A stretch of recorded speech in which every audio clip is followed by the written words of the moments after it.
Државата ќе потроши речиси 500.000 евра за да организира гласање во дијаспората.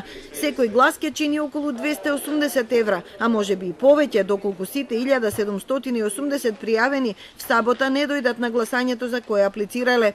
Во ДИК се согласуваат дека трошоците за организирање избори во странство се превисоки, но тоа е во согласност со изборниот законник. Државната изборна комисија како највисок изборен орган е должна да ги организира и спроведе изборите онака како што се предвидени тие во законските одредби од постоечкиот изборен законник. Секако ние тоа и го правиме. Трошоците се доста високи во однос на бројката на гласачи кои што се пријавени за гласање, меѓутоа актуелната процедура согласно изборниот законник е токму таква, па така и ние ќе ја спроведеме. За да може пријавените иселеници да го остварат правото на глас, на 32 дестинации ширум светот ќе отпатуваат 258 членови на избирачки одбори, определени по случаен избор од редовите на јавната администрација.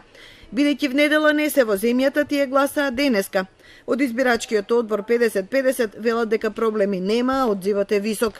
Најмногу пријавени гласачи има во Венеција 290 и во Љубљана 215.